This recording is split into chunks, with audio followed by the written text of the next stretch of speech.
नमस्कार दोस्तों। आज हम लाए हैं रामायण से जुड़ी दूसरी एक रोचक कथा। यह कथा है गिलहरी की। जी हाँ, गिलहरी की जिसका बहुत बड़ा योगदान था रामायण में। तो चलिए जानते हैं।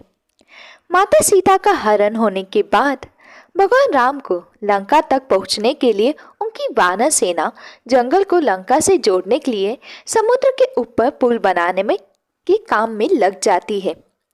पुल बनाने के लिए पत्थर पर भगवान श्री राम का नाम लिखकर पूरी सेना समुद्र में पत्थर डालती है।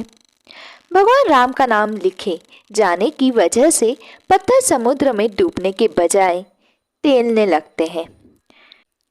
आप सभी तो राम सेतु के निर्माण में वानर सेना के योगदान तो सभी जानते हैं, पर क्या आप जानते हैं कि एक गिलहरी का योगदान भी था राम सेतु के निर्माण में? तो चलिए जानते हैं। भगवान राम पुल बनाने के लिए अपनी सेना के उत्साह, समर्पण और जुनून को देखकर काफी खुश होते हैं। उस समय एक नन्ही सी गिलहरी भी मर्यादा पुरुषोत्तम प्रभु श्री राम के कार्य में सहायता करने के लिए वृक्ष से उतरकर वहां आ जाती है। वह छोटी सी गिलहरी न तो वृक्षों की शाखाएं उठा सकती थी और न ही शिलाखंड, लेकिन उसने अपनी सामर्थ्य अनुसार एक कार्य ढूंढ लिया। वह अपने मुंह से कंकड़ उठाकर नदी में डाल रही थी। उसे ऐसा बार बार करते हुए एक वानर देख रहा था। कुछ देर बाद वानर गिलहरी को देखकर मजाक बनाता है। वानर कहता है, हे गिलहरी, तुम इतनी छोटी सी हो, समुद्र से दूर रहो। कहीं ऐसा ना हो कि तुम इन्हीं पत्थरों के नीचे दब जाओ। यह सुनकर दूसरे वानर भी गिलहरी का मजाक बनाने लगते हैं। गिलहरी यह सुनकर बहुत दुख हो जाती है। प्रभु श्री राम गिलहरी का यह कार्य बड़ी एकाग्रता से देख रहे थे। प्रभु श्री राम ने संकेत से हनुमान जी को पास बुलाकर उस गिलहरी को उठा लाने का आदेश दिया। हनुमान जी ने उस गिलहरी को उठाकर श्री राम के कमल से भी कोमल और बंदूक पुष्प जैसे रक्तवर्ण हाथ पर रख दिया। परेशान गिलहरी श्री राम से सभी वानरों की शिकायत करती है।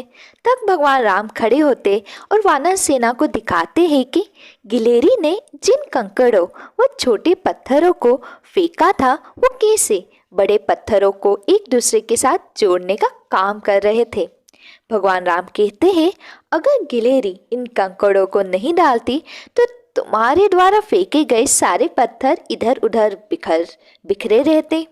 ये गिलहरी के द्वारा फेंके गए पत्थर ही तो हैं जो इन्हें आपस में जोड़े हुए हैं।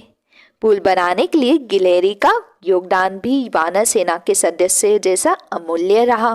फिर प्रभु श्री राम उस नन्ही गिलहरी से पूछा, तू सेतु पर क्या कर रही थी?